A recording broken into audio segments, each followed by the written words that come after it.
안녕하세요. 생생법률쇼 최승호입니다. 매주 월요일 생생법률쇼에서는 정치 이슈를 짚어보고 분석하는 시간 함께 하는데요. 이 자리에 최요한 시사평론가님 나와 계십니다. 어서 오십시오. 예, 반갑습니다. 시사평론가 최요한입니다. 오늘도 복잡한 정치 뉴스를 쉽고 명확하게 풀어드리도록 하겠습니다. 평론가님, 그 장관 인선 관련된 부분이 쭉쭉 나오고 있는 것 같아요. 그 부분에 대해서 계속 얘기도 있고 특검 관련된 얘기도 계속 나오는 것 같습니다. 굉장히 많죠. 어떻게 특검은 좀 잘 될 것 같습니까? 지금 특검은 이제 출범을 했으니까 첫 번째 결과물이 어떻게 나올 것인지 그거에 이제 첫 발을 어떻게 뛰는지가 굉장히 중요하고요. 장관 인선 같은 경우는 사실 이제 인수위 없이 즉각 출범한 정권이기 때문에, 그러니까 지금 당장 투입해도 괜찮은 전력을 갖고 있는 사람을 장관으로 뽑은 것 같아요. 그래서 통일부 같은 경우도 경험이 있는 정동영 의원을 통일부 장관으로 기용한 것 같은데, 즉시 전력 투입이라는 것은 이재명 정부의 실용주의와 맥이 같습니다. 그렇기 때문에 일단은 첫 번째 안정적으로 출범하는 거 아니냐라고 생각해 보는데 끝까지 봐야겠죠. 국제 정세도 요동치고 있는데 좀 더 자세한 내용은 뒤에 같이 얘기 나눠보도록 하겠습니다. 지금 이 방송은 유튜브를 통해서도 실시간으로 함께 방송되고 있으니까요. 많은 시청 부탁드리고요. 유튜브를 통한 소통의 창구도 열어두겠습니다. 방송 중 궁금하신 질문도 올려주시면 답도 해드릴 테니까요. 많은 참여 바라겠습니다. 여러분은 지금 생생법률쇼 함께하고 계십니다.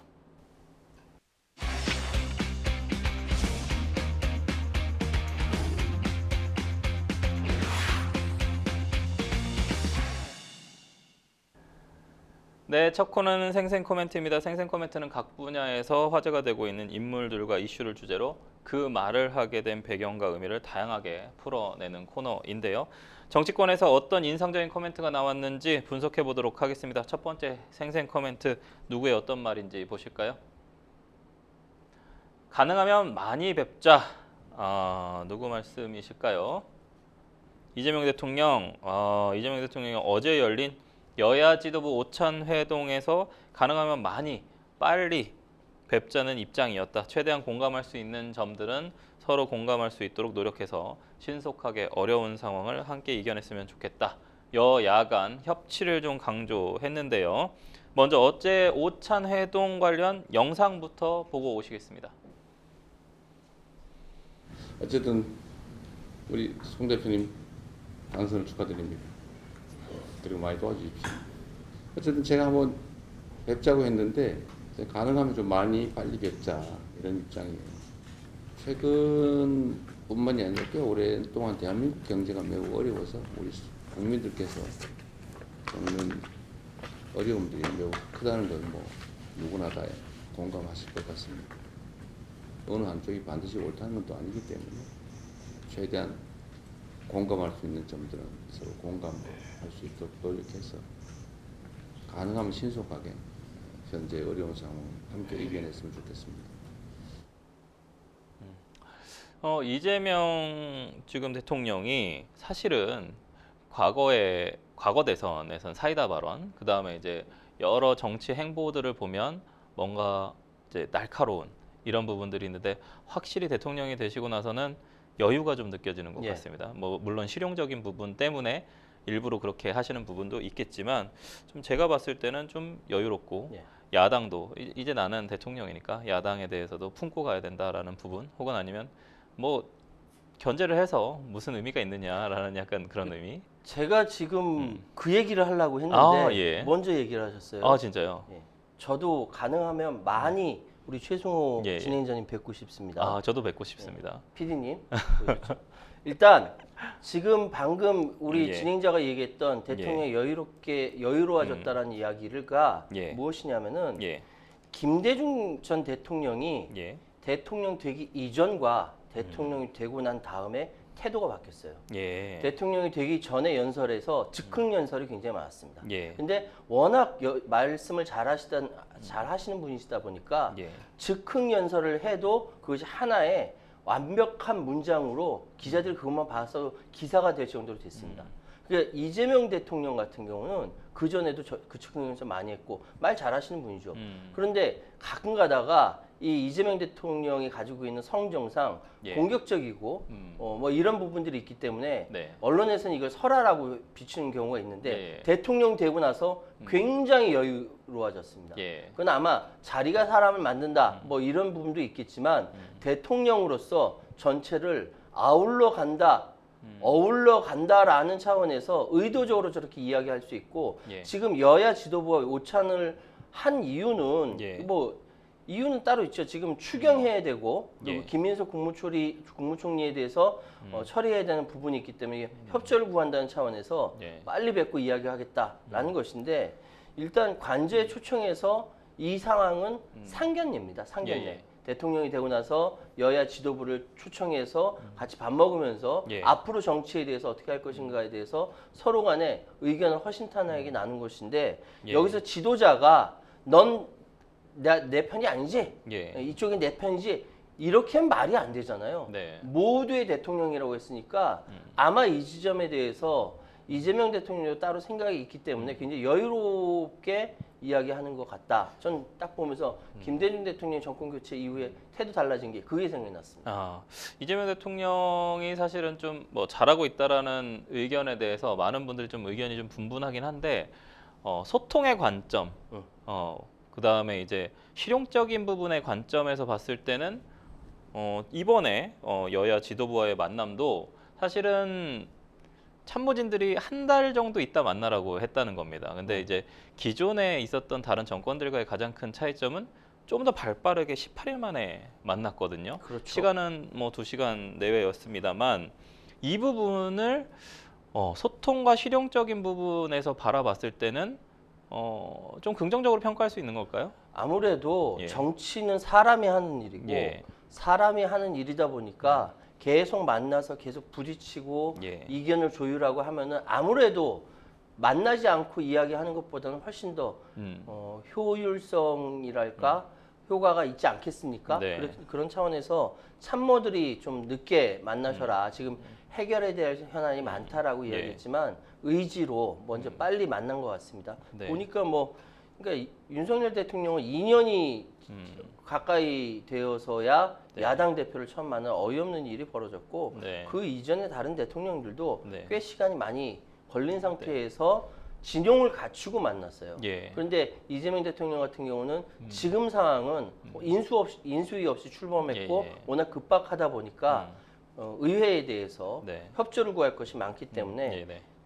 여당 지도부뿐만 아니라 야당 지도부까지 포함해서 협조해 주시다 상견례 차원에서 빨리 만난 것이라고 해석하는 의회를 좀 존중하고 자기도 의원 생활을 또 하셨었기 때문에 그런 부분들에 대한 좀 더 아마 정치적 논리를 좀 이해하시고 있는 게 아닌가라는 좀 생각도 듭니다. 이런 상황에서 어제 김용태 비대위원장이 이재명 대통령 앞에서 7가지 제언을 했습니다. 그 중에서도 이재명 대통령의 사법 리스크를 좀 거론을 했는데요. 이 대통령의 재판 여부는 사법부에 맡기고 만약에 사법부가 그 재판을 연기를 한다면 임기가 끝나고 재판을 받겠다는 약속을 해달라 이렇게 얘기를 했는데 이 대통령이 이에 대해서 어떻게 대답했는지는 전해진 바가 없습니다. 김 비대위원장의 제언, 평론가님 이게 뭐 할 수 있는 말인 것 같습니다. 국민의힘 쪽에서는 당연히 해야 되는 얘기 쪽인 것 같은데 어떻게 보셨습니까? 그러니까 야당으로서는 당연히 이 부분에 대해서 거론할 수밖에 없는 입장이라고 예. 생각을 합니다. 네. 근데 이제 7가지를 얘기했잖아요. 예. 7가지가 뭔지 혹시 보셨어요? 제가 이거 찾느라고 예. 한참 헤맸는데 예. 지금 나머지 부분들은 굉장히 당연한 이야기들이에요. 예. 확장적 재정 정책 예. 면밀하게 검토해달라. 이거는 이제 기조가 다르니까 제일 먼저 달리 이야기했고 예. 초당적 외교 안보 협력 이거 당연한 얘기죠. 그렇죠. 그리고 사법 의료 노동교육 개혁 방향성 제시 이 부분은 예. 지난 정권에서 완성하지 못했기 예. 때문에 그리고 약한 고리이기 때문에 이야기한 거고 예. 중장기적 공급 대책 예. 이것도 당연한 이야기고 정치선거제도 개혁 당연한 이야기죠. 예. 여기서 문제가 되는 부분은 바로 이제 예를 들어서 확장적 재정 정책 면밀 검토라든지 인사 5대 원칙 발표쯤 되겠는데 예. 무엇보다도 중요한 거는 사법부 독립입니다. 예. 야당이 생각하는 사법부 독립과 여당이 예. 생각하는 사법부 독립이 다를지 몰라도 예. 현재 이재명 대통령의 재판이 미루어진 아직 그 지정의 기일이 지정되지 않은 상태에서 네. 미뤄진 것이기 때문에 김용태 비대위원장이 임기 다 끝나시면 재판 받으십시오라고 조금 이재명 대통령 입장에서는 조금 기분 나쁠 수 있는. 그렇죠. 근데 예. 이제 반응은 없었다라고 이제 공식적으로 나왔는데 예. 속으로는 기분 나빴겠죠. 예. 그러나 야당 대표로서는 이 정도 이야기할 수 있기 때문에 예. 허허 그냥 받아들인 것 같습니다. 대통령으로서 사실은 하실 수 있는 말이 별로 없을 것 같아요. 그렇죠. 재판 받으시라고 하면 네, 그러죠. 네, 그래야죠. 언제- 아니요, 저 재판 안 받을 거예요.라고 얘기할 수 언제 있습니까? 받을지는 모르겠지만 예. 어쨌든 받으십시오 그러면 네, 그래야죠. 아, 예. 그러셔야 될 것 같기는 합니다. 국민의힘 그 김용태 비대위원장하고 민주당 김병기 원내대표의 신견정원도 상당히 치열해 보였거든요. 그러니까 이재명 대통령이 네 하지 않고 예. 그 부분에 대해서 김병기 그렇죠. 원내대표가 예, 예. 대신 이야기한 거죠. 예. 그러니까 예를 들어서 김민석 후보 총리 이 그렇죠. 후보자에 예, 예. 대해서 이야기할 때 예. 뭐 자료 제출하지 않고 뭐 이렇게 예. 얘기하니까 지금 김병기 원내대표가 예. 청문회가 열리기도 전에 이렇다 저렇다 규정하는 건 매우 부적절하다 이렇게 예. 얘기했고요.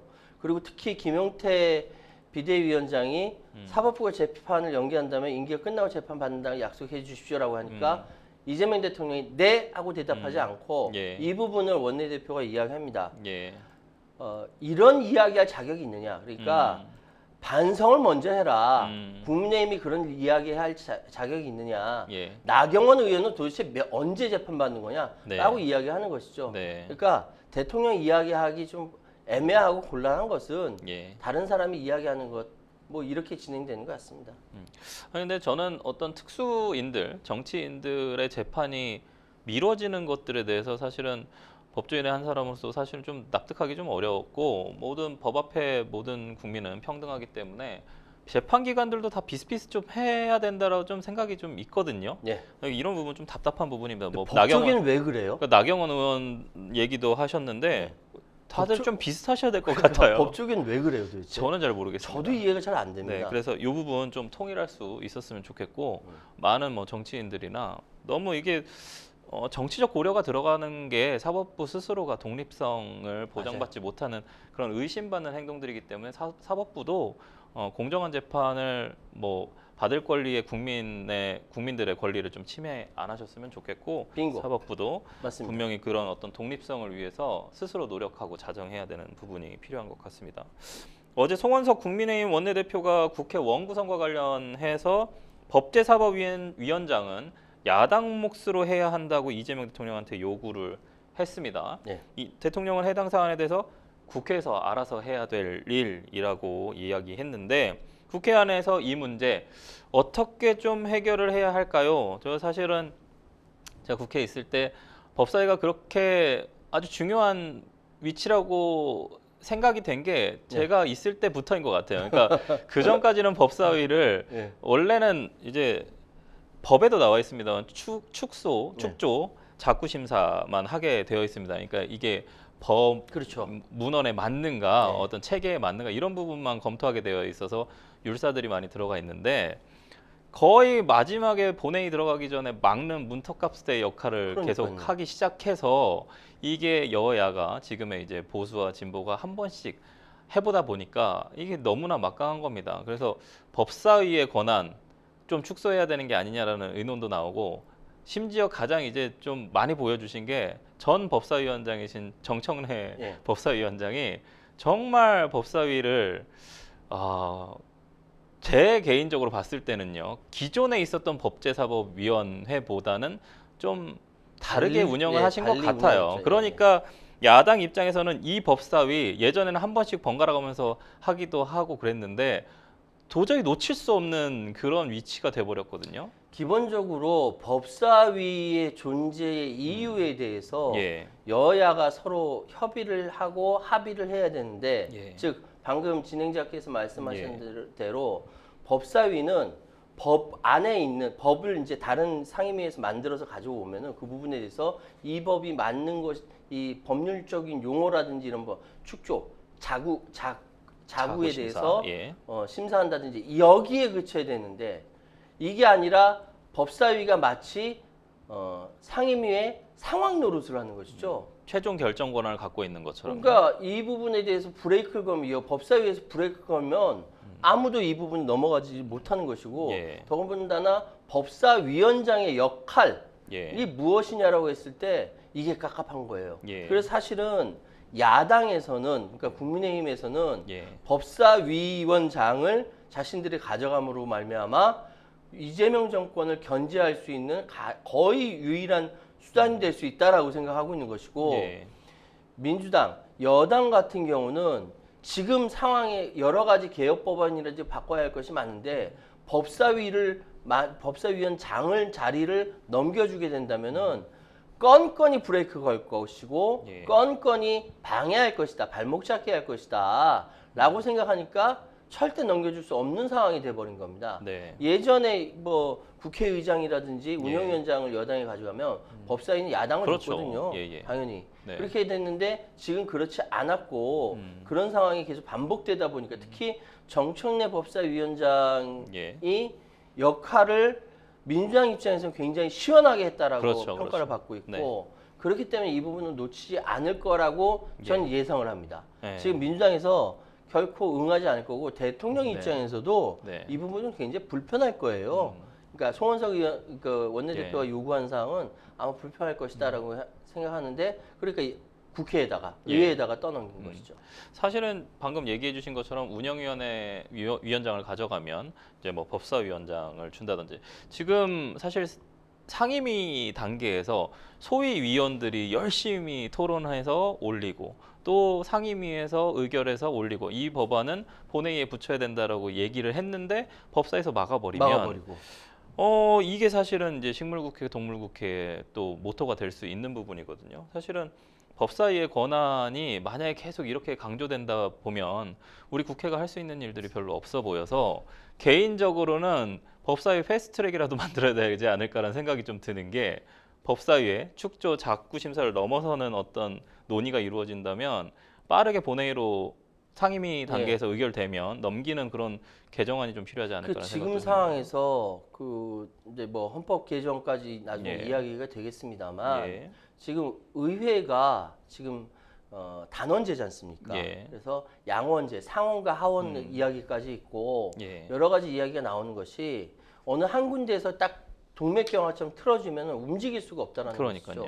지금도 개혁 법안이 계속 올라가 있는데 법사위원장이 없어가지고 이게 진행이 안 되고 있지 않습니까? 이런 상황이 한국 정치가 비정상적으로 돌아가는 하나의 사례가 될 수가 있는데 이게 사실 여와 야의 신뢰가 없어서 그래요. 서로 간에 믿지 못하다 보니까 여기까지 온 겁니다. 책임은 누가 있냐? 공이 있겠지만은 전 사실 이 법사위를 가지고 이렇게 브레이크를 건 정당이 어느 쪽이 더 맞냐? 그냥 그걸 보고 싶어요. 굳이 제가 지금 얘기하지 않겠습니다. 그래서 사실은 좀 그런 부분이 좀 개선되어야 되지 않나. 결국은 동물국회, 식물국회 문제가 터지면서 저희가 이제 황우여 대표가 패스트트랙이란 법안도 그때 만들었듯이 뭔가 협치와 합의를 이루어서 가야 하는 것들인데 그 부분에 대한 부분이 좀 부족하지 않나라는 좀 생각이 좀 듭니다. 평론가님 얘기 마지막으로 좀 듣고 넘어가 보도록 하겠습니다. 법사위의 위치는 다시 재조정돼야 됩니다. 그 법사위장이라든지 아니면 이제 중요한 이 법안을 처리하는 이 부분에 대해서는 어떻게든 재조정되지 않으면은 현재 상황은 그대로 그냥 과거의 관행대로만 그냥 넘어가게 생겼다. 이 부분 머리 맞대고 고민할 부분이라 생각합니다. 네. 저희는 첫 번째 생생 코멘트 여기서 마무리하고요. 두 번째 생생 코멘트 넘어가 보도록 하겠습니다. 두 번째 생생 코멘트 보실까요? 숨이 턱 막히고 앞이 안 보인다. 국민의힘 재선 의원이라고 써 있는데요. 요즘 날씨가 우리 당 상황 같다. 숨이 턱 막히고 앞이 안 보인다. 국민의힘의 한 재선 의원의 발언으로 알려졌는데 요즘 국민의힘의 상황과 참 맞는 말 같습니다. 어떻게 보시고 계신가요? 지금 6.3 대선에서 패배하고 벌써 한 3주 정도 지났지 않습니까? 근데 이제 그러니까 여당에서 야당으로 입장이 바뀌어 버리고 야당이면 야당답게 어떻게 대여 투쟁을 할 것인지 전략을 짜고 어떻게 팀을 나눌 것인지 고민을 하고 해야 되는데 예. 지금 상황은 아직 당대표도 뽑지 않았고 네. 비상대책위원회 체제이고 네. 당대표를 언제 뽑을지도 제대로 협의가 안 되는 상황이고 어떤 그 기조하에서 진행돼야 되는지 쇄신 논의가 더 이상 진행되지 않는 거예요. 네. 그 이유는 김용태 비대위원장이 가장 먼저 이야기했던 예. 탄핵 반대 당론을 바꾸자 예. 이 부분부터 제동이 걸려서 그렇거든요. 네. 그러다 보니까 투톱이라고 일컬어지는 김용태 비대위원장과 새로 선출된 송원석 원내대표 간에 서로 간에 그 엇갈리는 부분. 예. 그런데 김용태 비대위원장은 30일 날이 임기가 마지막이 되는 네. 상황이다 보니까 네. 서로 이렇게 부딪힐 수밖에 없는 상황이죠. 네. 이런 상황이 계속 반복된다면 제가 계속 말씀드렸던 것처럼 국민의힘은 지역을 근거로 한 특히 TK 지역당으로 몰락하는 거 아니냐. 예. 건전한 보수 세력이 숨 쉴 수 있는 틈을 만들어줘야 되는데 그러지도 못하고 있는 거 아니냐라고 제가 대신 걱정해 보겠습니다. 사실 공당이고 정당이라고 한다면 다양성이 포섭될 수 있는 그런 정당의 네. 모습이어야 하는데 뭔가 지금 과거의 보수 정당과는 좀 다른 포용을 할 수 있는 그런 포용력조차 많은 상실한 것이 아닌가. 과거에는 그래도 좀 많은 권력 집단들이 모여서 파괴력 있는 힘을 좀 가졌었거든요. 그 기간이요. 예. 언제 이렇게 꽉 막힌 동맥경화가 됐냐면 윤석열 전 대통령이 예. 등장하고 나서부터라는 생각이 예. 들어요. 그 이유는 또 사실 뭐라고 보세요? 왜냐하면 예전에 당내 헤드라고 이야기할 수 있는 예. 정책을 만들고 예. 제안하고 하는 예. 여의도 연구소라는 훌륭한 그렇죠. 조직이 있는데 네. 저는 개인적으로 여의도 연구소 홈페이지에 예. 접속해서 예. 많은 자료를 다운받고 보수적인 예. 입장이 어떤 입장인가에 대해서 예, 예. 스터디까지 했어요. 많은 조사들이 이루어지는 연구기관이죠. 그럼요. 예. 그러니까 당이라는 것은 예. 권력을 쥐기 위해서 비슷한 성격을 갖고 있는 사람들끼리 모여서 예. 그 안에서 서로 네. 이렇게 합의하면서 음. 당적인 체계를 만들어가는 것인데 네. 여기에서 헤드가 되는 부분은 싱크탱크는 여의도 연구소였다는 거죠. 예. 여의도 연구소가 한참 잘 나갈 때는 온갖 진보적인 입장을 갖고 있는 사람들도 예. 초청해서 그렇죠. 서로 논의하고 예, 예. 이런 모습을 보였는데 지금은 윤석열 전 대통령이 딱 당으로 영입이 되고 나서부터 예. 제왕적 그 1인 프레임으로 짜여지면서 이게 운신의 폭이 확 줄어들었어요. 그러니까 당의 색깔이 대중정당이 아니라 예. 일종의 전위정당처럼 됐다라는 거죠. 예. 색깔은 극으로. 이렇게 되다 보니까 여러 가지 색깔을 갖고 있는 보수적인 입장을 갖고 있지만 그래도 진보 쪽으로 귀를 기울이면서 얘기 들을 수 있는 그런 통로는 다 막히고 예. 그러니까 동맥경화가 돼버리는 거예요. 네. 1인 체제 시스템이 이렇게 위험한 건데 여기서 벗어나지 못하고 있다. 네. 그러니까 지금 김용태 비대위원장이 이야기했던 지난번 우리가 이야기했던 탄핵 반대 당론이 잘못됐으니까 한번 물어보자조차도 서로 간에 말이 안 되는 것이죠. 네. 이 부분에 대해서 저는 정말 건전한 보수. 예. 예? 그러니까 정말 대한민국이 진보와 보수의 양날개로 비상을 해야 되는데 날아가야 되는데 보수의 한쪽 날개가 고장나면 진보가 제대로 못 날아요. 네. 그런 차원에서 제가 걱정돼서 말씀드리는 겁니다. 국민의힘이 사실은 좀 잘 되기 위해서는 방금 말씀해 주신 것처럼 국민의힘 사실은 이전에 국민의힘에서 국회의원 활동을 하신 분들도 계실 거고 그다음에 이제 새롭게 들어가신 분들도 계시는데 뭔가 권력 싸움을 하는 것처럼 국민들 눈에는 또 보일 수 있단 말이죠. 이런 부분들이 자정작용이 아예 안 되게끔 흘러가고 있는 것이 아닌가. 이것이 과연 해결할 수 있는 문제인가? 뭐 분당 얘기도 나오고요. 이런 부분들에 대해서 좀 해결책이 있다면 평론가님 좀 말씀 좀 해주시죠. 지금 장마처럼 답답한 처지라고 예. 이야기하는데 이 부분은 그 누구도 사실 양보하지 않고 있기 네. 때문에 답답한 게 아닐까요? 스스로 보수 진영에서 스스로 알을 깨고 나오지 않으면은 예. 저는 이 부분에 해결될 수 있는 부분은 아니라고 생각해요. 제가 먼저 전제를 말씀드린 게 예. 12.3 비상 내란 사태 여기에 대해서 반대한 사람들 예. 그리고 탄핵에 대해서 찬성한 사람들 예. 적어도 헌법적 테두리 안에 있는 보수 세력이 중심 세력이 되어야 되는데 예. 그 중심 세력이 되지 않고 탄핵 반대했던 당론을 바꾸자라고 했는데도 불구하고 그걸 반대하는 사람들은 민주 헌정 질서 자체를 부정하는 사람들이기 때문에 네. 이 사람들이 보수의 중심축으로 되면은 네. 대한민국 정치 자체가 잘못되는 거예요. 아, 네. 여당이랑 대화를 할 수 있는 상황이 안 되는 거예요.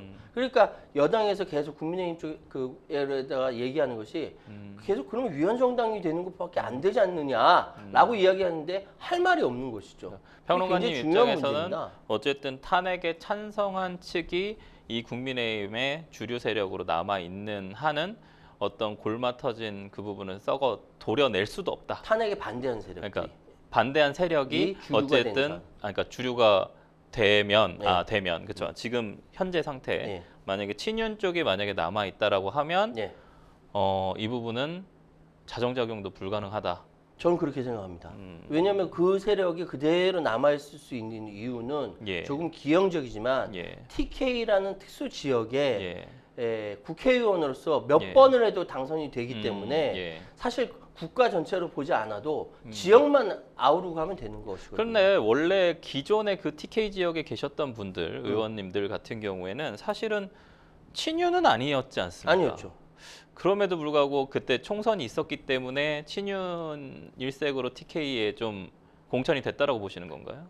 친윤이 아니었다 하더라도 네. 3년을 거치면서 예. 친윤색이 입혀질 수밖에 없고 예. 기득권을 가질 수밖에 없고 네. 그 1인 시스템에 제대로 최적화된 사람들 예. 그 사람들만 살아남게 되는 것이죠. 아니 그렇다면 사실은 정치인의 변화는 사실 무죄일 수 있는데 정치인들이 사실 친윤에서 벗어나서 방금 얘기하신 것처럼 도려내는 칼이 될 수도 있는 부분이지 않습니까? 네.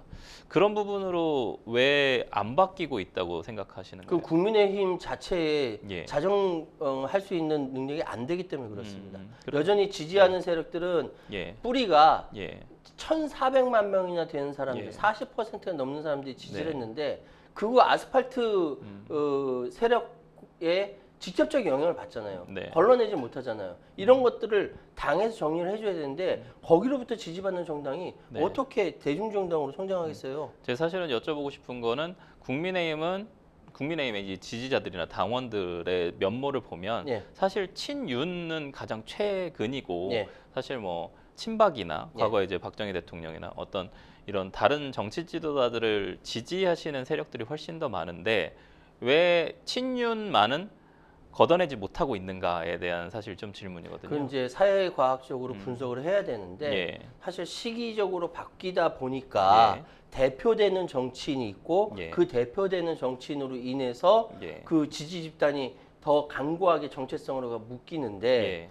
그 윤석열 대통령이 12.3 비상계엄을 통해서 비정상적으로 헌정 질서를 뒤엎으려고 했고 예. 지금 탄핵돼가지고 재판까지 받고 있는 상황이라고 한다면은 국민의힘이라는 적어도 대통령을 배출한 정당은 이 부분에 대해서 통렬하게 반성하고 잘못됐다라는 걸 명확하게 해야 되는 거예요. 예. 근데 그렇게 하자니 지지자들이 그렇지 않다라는 생각에 지도력을 정치력을 발휘하지 못하고 있는 거거든요. 네. 정치력을 발휘하지 못하는 집단은 어떻게 되겠습니까? 도태될 수밖에 없거든요. 그렇다고 한다면 지금은 민주헌정 질서를 찬성하는 세력, 즉 계엄을 반대하고 탄핵을 찬성했던 세력이 그 주류로서 성장해서 지금 대한민국 민주헌정을 같이 끌고 나가겠다는 의지 보면서 지도력을 이렇게 발휘를 해야 되는 겁니다. 네. 그게 안 되기 때문에 이 문제가 여기까지 오게 된 것이죠.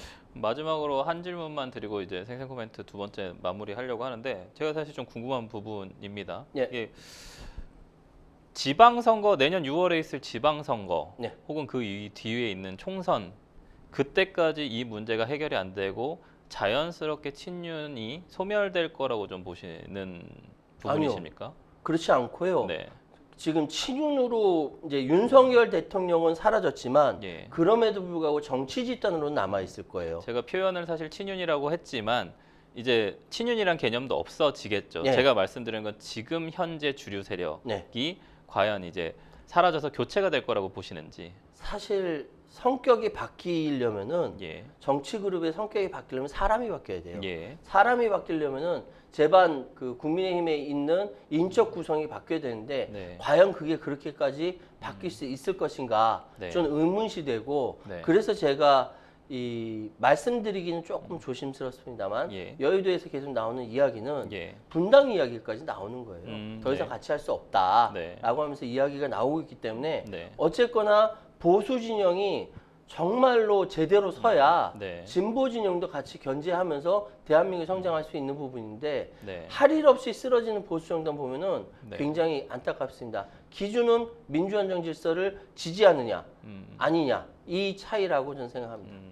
사실 TK 정당에서 이 분당 얘기한 게 거의 없었기 때문에 만약에 된다라고 하면 사실은 초유의 일일 것 같습니다. 초유의 상황은 항상 일어나죠. 예전에는 진보 진영에서 후보 단일화 했는데 지금은 보수 진영에서 후보 단일화 되는 걸로 입장이 바뀌었어요. 네. 초유의 일은 항상 일어납니다. 저희 두 번째 생생 코멘트 여기서 마무리하고요. 세 번째 생생 코멘트 넘어가 보도록 하겠습니다. 세 번째 생생 코멘트는요. 김민석 지키는 게 이 지키는 것.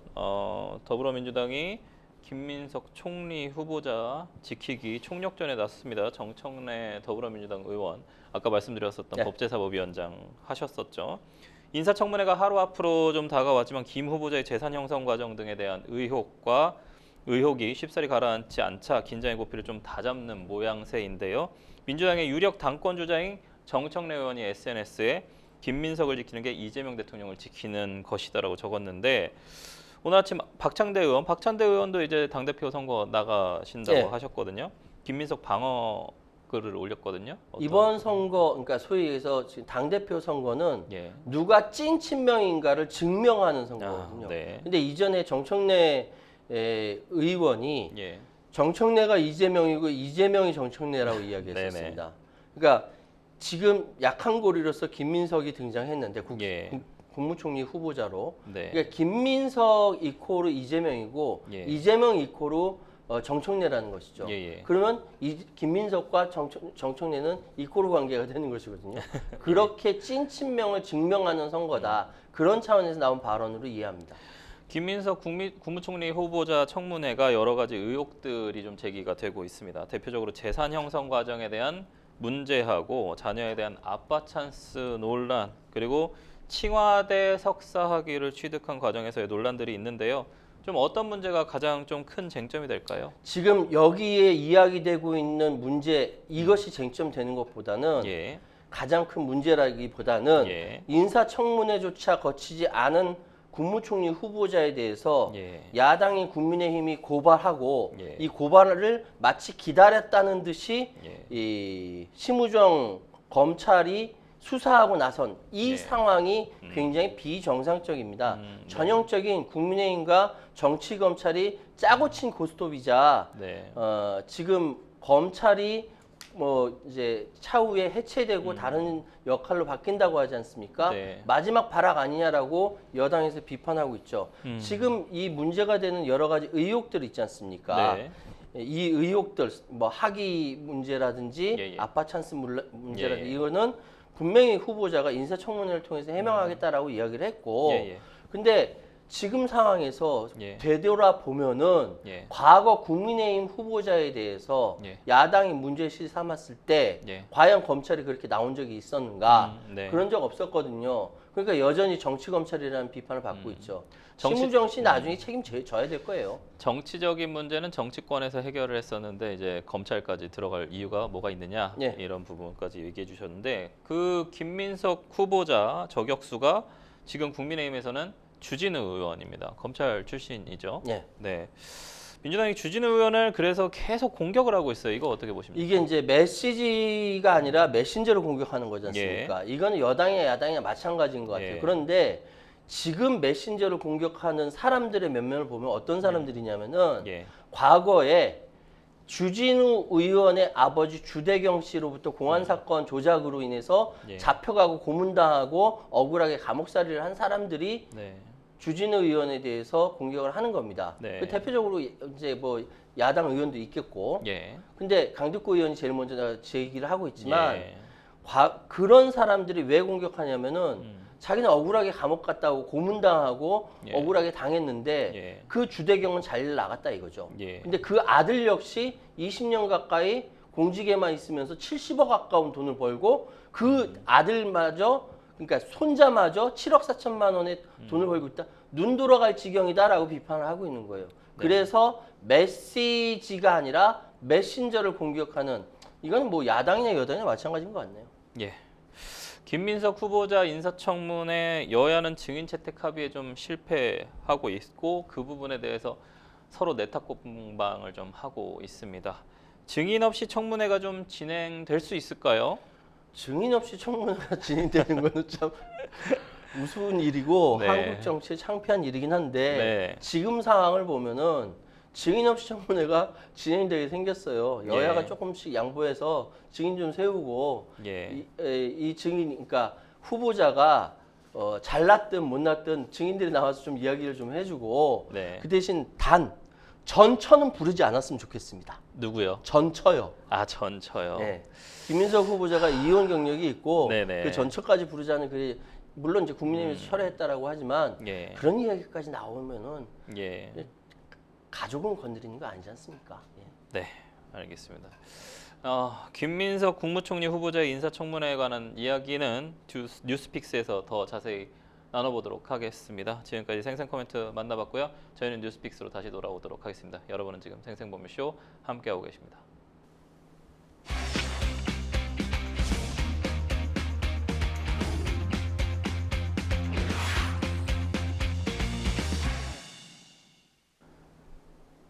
네, 분야별 가장 핫한 소식을 집중 분석해보는 시간 뉴스픽스 시작합니다. 오늘 만나볼 주제는 여야 김민석 청문회 책임 공방입니다. 김민석 국무총리 후보자 인사청문회를 앞두고 증인 참고인 채택이 무산된 가운데 주진우 의원은 최소 증인 5명은 필요하다고 보는데 민주당이 표결하자며 한사코 막았다라고 주장했습니다. 민주당은 야당이 협조하지 않아서 증인 채택이 결렬됐다는 입장인데요. 어떤 쪽이 맞는 얘기를 하는 겁니까? 책임 공방이라는 거는 예. 누가 맞고 틀리고가 나오기가 굉장히 어려워요. 예. 근데 이제 이 문제가 이렇게 길어지고 치열해지는 것은 이재명 정부 초대 국무총리의 인사청문회라는 그 무게감 때문에 그렇다라는 생각이 드는데요. 지금 뭐 이야기하다 보니까 국민의힘의 송원석 원내대표도 그렇고 간사인 배준영 의원도 그렇고 예. 심지어는 청문회를 진행시켜야 되나 하는 심각한 고민에 빠져 있다. 청문회 보이콧 이야기까지 나오고 있습니다. 근데 지금 이 상황이 보이콧할 상황은 아니다. 왜냐하면은 말만 그렇게 하지 국민의 관심이 모여져 있는 그 상황에서 야당이 예. 김민석 후보자에게 직접 질의할 기회를 포기할 가능성은 낮거든요. 예. 일단 이렇게 막 문제가 되고 부글부글하는 이런 과정을 거치면서 예. 증인 한두 명 채택하고 정리할 가능성이 높다. 예. 이건 제가 예언하는 게 아니라 지금까지 경향적으로 여야의 정쟁으로 통해서 후보자 증인이 채택되고 넘어가는 상황을 보면 그럴 가능성이 높다. 네. 이렇게 생각이 됩니다. VCR 하나 준비되어 있는데 VCR 보고 가겠습니다.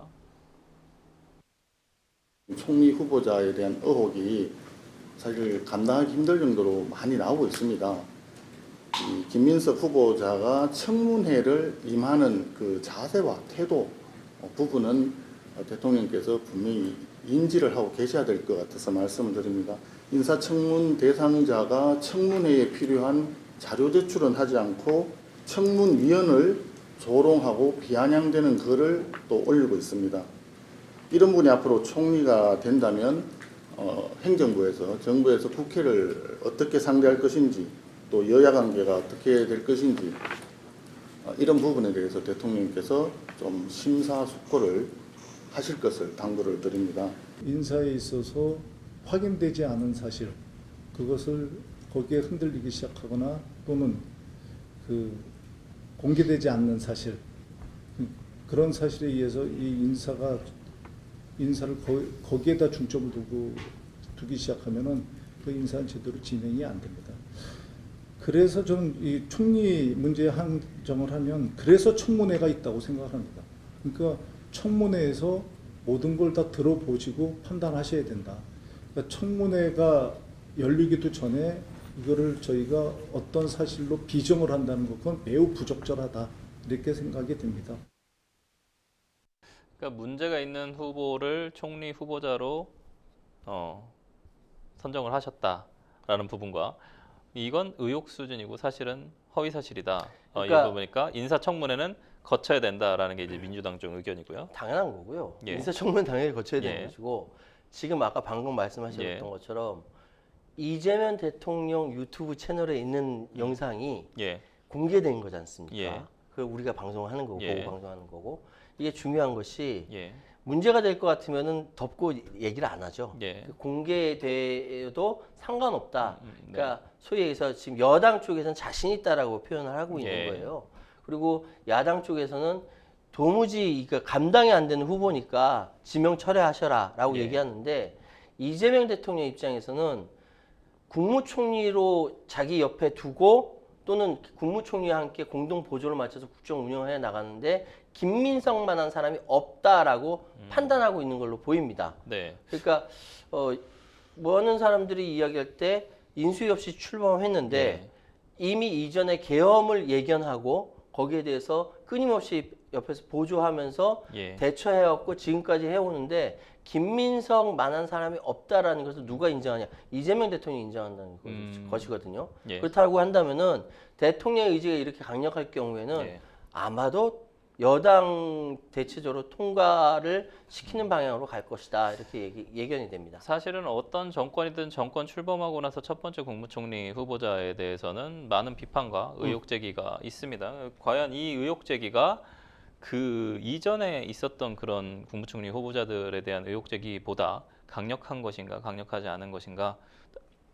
당연히 인사청문이라는 것은 그런 의혹 제기를 하고 검증을 하는 어떤 과정을 거치기 위해서 하는 거지 않습니까? 저는 이제 개인적으로 인성이 엉망인데 예. 일을 엄청 잘한다. 네. 그럼 전 쓸 것 같거든요. 아, 예. 근데 어떤 사람은 인성이 엉망이면 일을 아무리 잘해도 안 쓴다 이런 사람도 있고요. 예. 그거는 대통령의 인사권에 관한 것이고 예. 대통령이 전적으로 선택해서 진행하는 것이기 때문에 네. 대통령 인사권을 존중한다면은 인사청문회를 진행하고 예. 인사청문회 통해서 도무지 받아들일 수 없다라고 여론이 악화되고 문제가 된다고 한다면 그때 가서 다시 정리해야 된다는 생각이 드네요.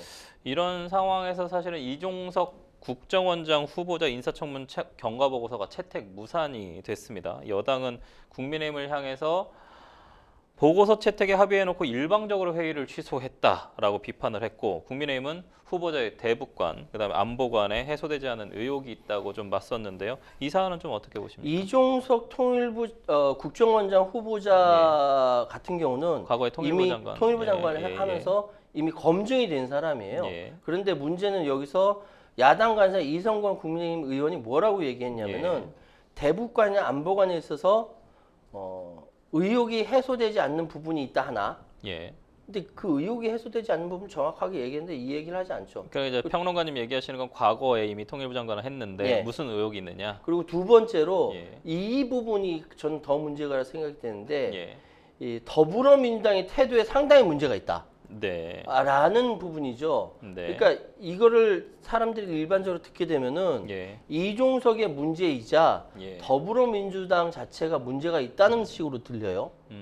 그런 부분에서 사실은 국민의힘이 야당 노릇을 잘 못하고 있다. 아직은 좀 야당으로서의 어떤 적응이 안 된 모양. 야성이 좀 없지 않느냐라는 비판도 좀 있거든요. 제가 만약 야당이라고 한다면 예. 이종석 그 국정원장 후보자가 예. 예전에 어떤 발언을 했는데 이게 문제가 됐다. 예. 해소되지 않았는데 이 부분에 대해서 해명을 해라. 또는 이러이러한 부분이 있는데 왜 이렇게 했느냐라고 네. 명확하게 비판했을 텐데 네. 그리고 이거를 감싸고 도는 더불어민주당에 대해서 네. 아무리 같은 당 그 출신이라 하더라도 이렇게 하면 되겠냐라고 비판할 텐데 네. 이 이야기가 뭐냐면 의문시 된다 또는 더불어민주당의 태도에 문제가 있다.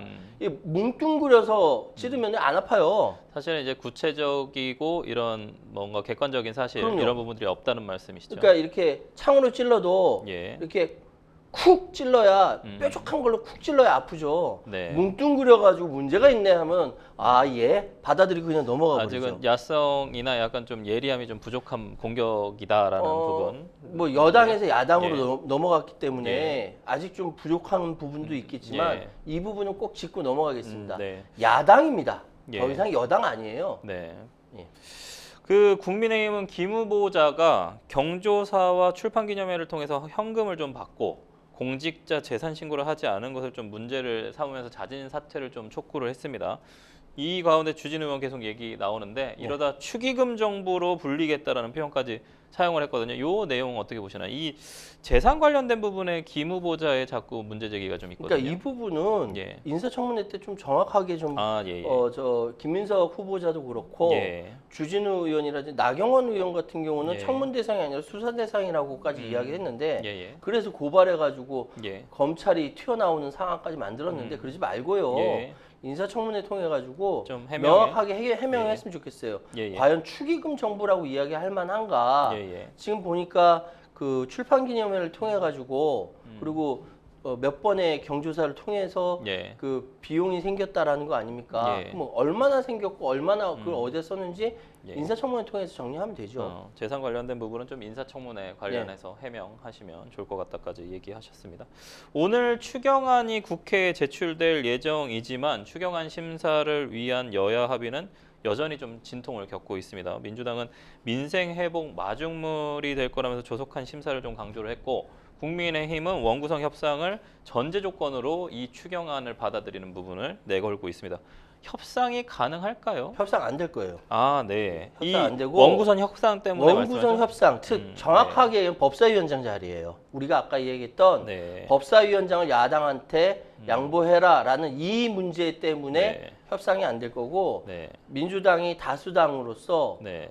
이렇게 밀고 넘어갈 걸로 보입니다. 네. 지금 추경이 급한데 네. 야당이 발목 잡기 하고 있다라는 프레임을 예. 여당은 지금 걸고 있고 네. 야당은 니네 마음대로 하냐라면서 반발하고 있는 상황이고요. 그래서 법사위는 아까 말씀드렸지만 예. 민주당 입장에서는 개혁 법안에 통과하는 전초기지고 네네. 국민의힘 입장에서는 이재명 정권 견제의 최고의 효율적인 자리이기 때문에 예. 이 부분 가지고 협상이 불가하다라고 좀 어려울 것 같다. 다수의 민주당이 얘기하기 때문에 협상이 안 될 겁니다. 만약에 법사위원장 자리와 사실은 25만 원 네. 이제 저희 민생 회복 지원금인가요? 이 부분이 사실은 지급이 되어야 하는데 추경의 거의 절반 정도를 차지하고 있는 걸로 알고 있는데 이게 사실은 시기도 상당히 중요할 거 아닙니까? 국민들을 또 기다리고 계신 분들도 계시고. 그러니까 정치는 타이밍이거든요. 네. 정치는 타이밍인데 그 타이밍을 조금이라도 늦추면은 그 효과가 예. 반밖에 안 되든지 아예 없든지 그렇게 되지 않습니까? 네. 그래서 국민들 입장에서 그러니까 우리는 기억이 나는 게 2020년 예. 초기에 네. 코로나 1차 지원금을 받아본 기억이 있어요. 예. 그때 어째 한정된 재원과 한정된 시기 안에서 활성화시켰던 그것이 일정 정도 효과를 받습니다. 예. 근데 이번에도 그래서 국민들이 많이 기대를 하는 것 같은데 네. 이 부분 특히 자영업자들 살리는 데는 예. 조금 서로 더 치열하게 좀 협상해서 결과가 나왔으면 좋겠습니다. 요즘 좀 많이 힘들다라는 시민들이 많기 때문에 국민의힘 조기 정당대회 이 얘기 좀 할게요. 사실은 뭐 민주당 쪽도 지금 당대표 선거 있습니다만 국민의힘 전당대회에서 누가 당대표가 될 거라고 혹시 보시나요? 저는 누가 될 것인지는 잘 모르겠고요. 예. 합리적인 보수 세력이 예. 당 대표가 되어야 된다고 생각합니다. 즉 네. 지난 12.3 내란 사태를 네. 반대했던 세력 예. 그리고 탄핵에 찬성했던 세력 예. 이 세력의 대표 주자가 당 대표가 되어야 된다고 생각하고 예. 그 대표 주자 굳이 이름을 이야기하자면 예. 한동훈과 안철수가 되겠습니다. 예, 한동훈, 안철수. 이 가운데서 나토 정상회의에서 지금 이재명 대통령 불참선언 했거든요. 예. 이거는 조금 비판받고 있는데 어떻게 보세요? 비판받는 사람도 비판하는 사람도 있지만 예. 이 부분에 대해서 잘했다고 생각하는 사람도 있어요. 예. 근데 거꾸로 생각해서 왜 대한민국 대통령이 저 상관없는 나토에 3년 전에 갔는가? 예. 그 문제부터 거론해야 돼요. 네, 윤석열 전 대통령 예, 말씀하신 윤석열 거죠? 대통령이 왜 갔는가? 그거 아니거든요. 예. 지금 우리는 미국과 일본과 잘 지내야 되지만 러시아와 중국과도 잘 지내야 돼요. 예. 나토에 들어간다는 것 네. 자체가 중국과 러시아와 척을 진다라는 의미이기 때문에 부적절했다라는 목소리가 많고 네. 그렇기 때문에 이재명 대통령이 중동 사태지만 이번에 안 가는 것은 잘했다라고 저는 개인적으로 생각합니다. 네, 알겠습니다. 시간 관계상 시간이 너무 없네요. 생생몰쇼 어느새 마칠 시간입니다. 오늘 함께해 주신 최유한 평론가님 고맙습니다. 예, 감사합니다. 좋은 말씀 많이 감사합니다. 예. 네, 생생몰쇼 오늘 이만 인사드리도록 하겠습니다. 시청해 주신 시청자 여러분 고맙습니다.